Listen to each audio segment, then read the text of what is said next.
Hello friends, welcome back to our channel. तो आपने पिछले वीडियो में जाना था कि फ्यूचर परफेक्ट टेंस का यूज क्यों किया जाता है और इसमें वर्ब की कौन सी फॉर्म का यूज किया जाता है। तो आपने ये जाना था कि फ्यूचर परफेक्ट टेंस का यूज उन सेंटेंसेस या उन वाक्यों में किया जाता है जो भविष्य में पूरे हो चुके हैं, जैसे कि चुका होगा, चुकी होगी, चुके होंगे। इसमें हिंदी में वाक्यों के अंत में इस तरह से शब्द आते हैं और फ्यूचर परफेक्ट टेंस में हमेशा वर्ब की थर्ड फॉर्म का यूज किया जाता है और इसमें जो हेल्पिंग वर्ब होती है वो विल हैव और शैल हैव का ही यूज किया जाता है। और इसमें जो सेंटेंसेस बनते हैं उनमें हमेशा वर्ब की थर्ड फॉर्म का ही यूज किया जाता है। ये आपने पिछले वीडियो में जाना था और आपने ये भी जाना था कि फ्यूचर परफेक्ट टेंस में सेंटेंसेस कैसे बनते हैं और इसका स्ट्रक्चर क्या होता है, ये भी आपने पिछले वीडियो में जाना था। तो आज हम बात करेंगे फ्यूचर परफेक्ट कंटिन्यूअस टेंस के बारे में। तो फ्यूचर परफेक्ट में आपने देखा था कि हिंदी में वाक्यों के अंत में हमेशा चुका होगा, चुकी होगी, चुके होंगे, इस तरह से वाक्य आते हैं। लेकिन जो फ्यूचर परफेक्ट कंटिन्यूअस होता है उसमें रह चुका होगा, रह चुकी होंगी या रह चुके होंगे, इस तरह से वाक्य आते हैं और उसमें समय भी दिया हुआ होता है। या जैसे कि वह इस समय तक किताब पढ़ चुका होगा या वह इस समय तक अपना कार्य कर चुका होगा, या इसमें समय दिया होता है। जैसे कि राम घर जाता है, लेकिन ये एक प्रेजेंट इंडेफिनिट टेंस का सेंटेंस हो गया। लेकिन अगर हम इस सेंटेंस को इस तरह से बनाएं कि राम कल सुबह तक घर पहुंचेगा, तो ये फ्यूचर परफेक्ट कंटिन्यूअस का टेंस सेंटेंस हो जाता है, क्योंकि इसमें अगली सुबह यानी कि अगली नेक्स्ट मॉर्निंग का टाइम दिया हुआ है फ्यूचर के लिए। तो ये फ्यूचर परफेक्ट कंटिन्यूअस टेंस हो जाता है क्योंकि इसमें टाइम दिया होता है। अगर इसमें टाइम नहीं दिया होता तो ये फ्यूचर कंटिन्यूअस बन जाता। इसमें जो हेल्पिंग वर्ब होती है वो होती है विल हैव बीन और शैल हैव बीन। और फ्यूचर परफेक्ट कंटिन्यूअस टेंस में हमेशा वर्ब की फर्स्ट फॉर्म का यूज किया जाता है। तो ये देखिए, इस टेंस में उन कार्यों को बताया जाता है जो भविष्य में किसी समय बिंदु पर कार्य शुरू होते हैं और बाद में कार्य जारी रहते हैं। इसके लिए फ्यूचर परफेक्ट कंटिन्यूअस टेंस का यूज किया जाता है। तो हम एक बार इसका स्ट्रक्चर देखेंगे, उससे पहले हम देख लेते हैं कि फ्यूचर परफेक्ट कंटिन्यूअस टेंस में हमेशा वर्ब की फर्स्ट फॉर्म का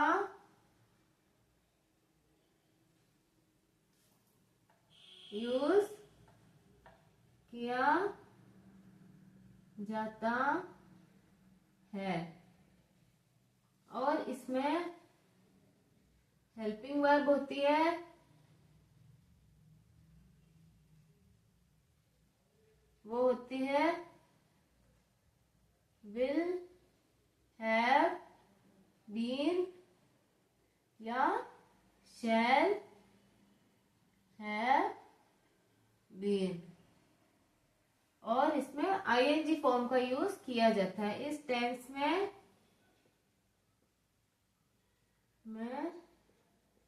आईएनजी फॉर्म का यूज वर्ब के साथ किया जाता है। और तो आपने जाना कि फ्यूचर परफेक्ट कंटिन्यूअस टेंस में विल हैव बीन और शैल हैव बीन का यूज किया जाता है, वर्ब की थर्ड फॉर्म का यूज किया जाता है और वर्ब की थर्ड फॉर्म के साथ आईएनजी फॉर्म का भी यूज किया जाता है। और इसमें फॉर या सिंस का इस टेंस में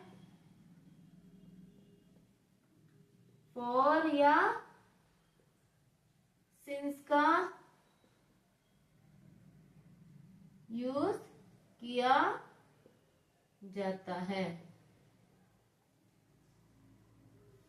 तो हम एक बार इसका स्ट्रक्चर देख लेते हैं।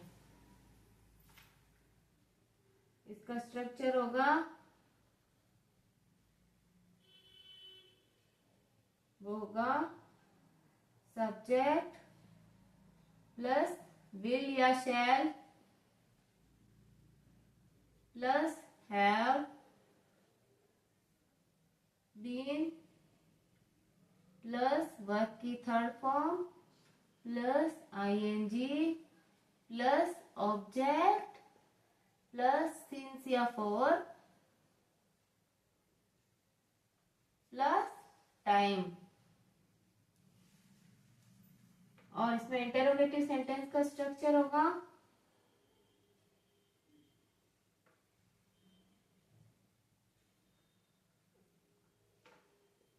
वो होगा विल या shall plus subject plus have plus been plus verb की third form plus ING plus object plus since या फॉर प्लस टाइम। और इसमें नेगेटिव सेंटेंस का स्ट्रक्चर होगा, वो होगा सब्जेक्ट प्लस विल या शैल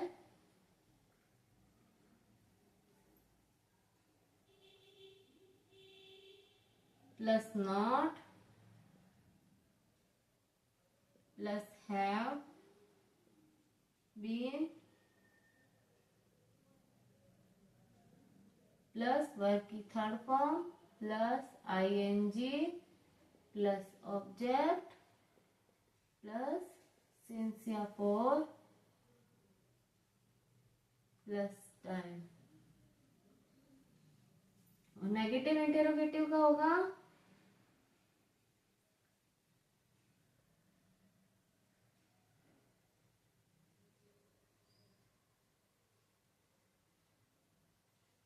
वो होगा विल या shall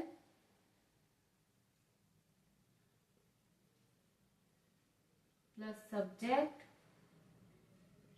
plus not plus have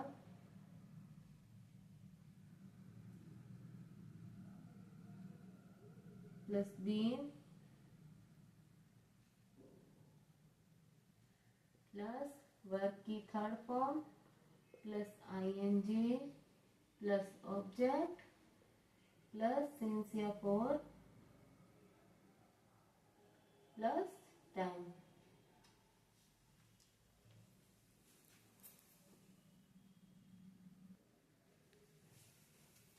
इसमें वर्ब की फर्स्ट फॉर्म होगी, बाय मिस्टेक थर्ड फॉर्म हो गया है। वर्ब की फर्स्ट फॉर्म प्लस आईएनजी,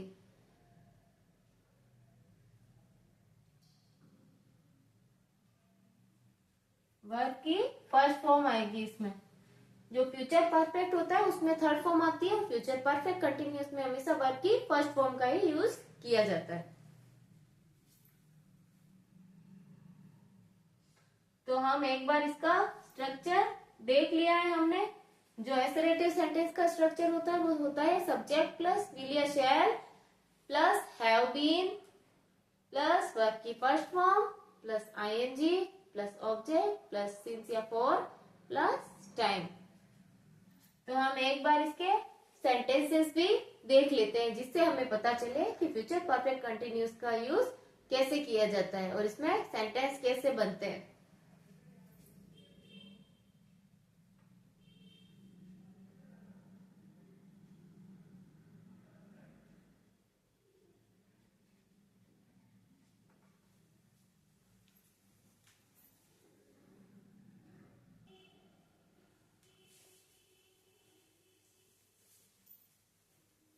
तो हम इसमें फर्स्ट सेंटेंस देखेंगे,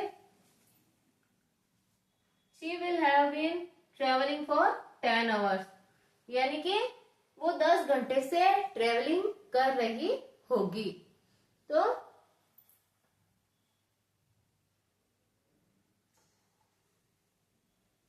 शी सब्जेक्ट हो गया, विल हैव हेल्पिंग वर्ब हो गई, और ये ट्रेवलिंग, ये ट्रेवल के साथ आईएनजी फॉर्म आया है और साथ में ऑब्जेक्ट आया है। तो अब देखिए, will they have been living here for a long time.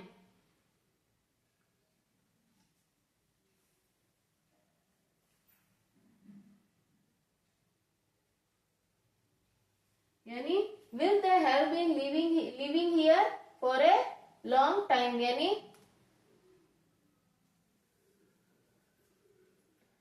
वो लंबे समय से यहाँ रह रहे हैं। क्या वे लंबे समय से यहाँ रह रहे हैं? तो इस तरह से इसमें सेंटेंस बनते हैं। He will have been playing football for 10 years, यानी कि वो 10 साल से फुटबॉल खेल रहा होगा, या वह 10 साल से, या वो 10 साल के लिए फुटबॉल खेल रहा होगा। तो इसमें टाइम दिया हुआ है, तो पीरियड ऑफ द टाइम के लिए हमेशा फॉर का यूज किया जाता है। Students will have been enjoying the songs in the auditorium since afternoon, यानी कि स्टूडेंट्स आफ्टर, यानी कि दोपहर, students will have been enjoying the songs in the auditorium, यानी कि स्टूडेंट्स है वो सॉन्ग एंजॉय कर रहे होंगे ऑडिटोरियम में। सिंस आफ्टरनून यानी कि दोपहर से। This author will have been writing poetry for a long time. This author यानी कि ये लेखक, will have been writing poetry यानी पोएट्री लिख रहा होगा। ये दिस ऑथर, ये सब्जेक्ट, विल हैव बीन ये हेल्पिंग वर्ब की verb form, first form ING, और ये object poetry for a long time यानी कि लंबे समय के लिए या लंबे समय से। By next March we shall have been living here for 4 years, यानी कि नेक्स्ट मार्च यानी कि अगले मार्च से, we shall have been living here for 4 years, यानी कि हम यहाँ रहेंगे 4 सालों के लिए। I will have been teaching for 20 years next July, यानी मैं नेक्स्ट जुलाई से टीचिंग करूंगा फॉर 20 years यानी कि 20 सालों के लिए, यानी नेक्स्ट जुलाई से। तो ये आई विल ये सब्जेक्ट हो गया, ये will have been travelling for 20 years next July यानी कि teaching. I will have been teaching for 20 years next July, यानी कि मैं अगली जुलाई से 20 सालों के लिए टीचिंग करूंगा या पढ़ाऊंगा। तो ये आपने देखा कि फ्यूचर परफेक्ट कंटिन्यूअस टेंस में वर्ब की हमेशा थर्ड फॉर्म का यूज किया जाता है, और हेल्पिंग वर्ब होती है वो विल हैव बीन और शैल हैव बीन का यूज किया जाता है, और इसमें आईएनजी फॉर्म का यूज किया जाता है, और इसमें उन कार्यों को बताया जाता है जो भविष्य में किसी निश्चित समय से शुरू हुए और भविष्य में किसी निश्चित समय तक जारी रहेंगे। उसके लिए हम हमेशा फ्यूचर परफेक्ट कंटिन्यूअस टेंस का यूज करते हैं, और वर्ब की हमेशा फर्स्ट फॉर्म का यूज किया जाता है। तो आपने जाना कि फ्यूचर परफेक्ट कंटिन्यूअस टेंस का जो स्ट्रक्चर होता है, ये आपने जान लिया है कि स्ट्रक्चर ये होता है सब्जेक्ट प्लस विल शैल, ये एसरेटिव का होता है, वो होगा subject plus will shall plus have been plus verb की first form plus ING plus object, और इंटरोगेटिव का होगा वो आपको बता ही दिया है कि इसमें हेल्पिंग वर्ब पहले आती है, तो will shall plus subject plus have been plus verb की first form plus ING plus object, और नेगेटिव का होगा वो होगा subject plus will shall plus not plus have been plus verb की first form plus ING plus object, और इन सब में सेंटेंसेस में लास्ट में सिंस या फॉर प्लस टाइम आता है।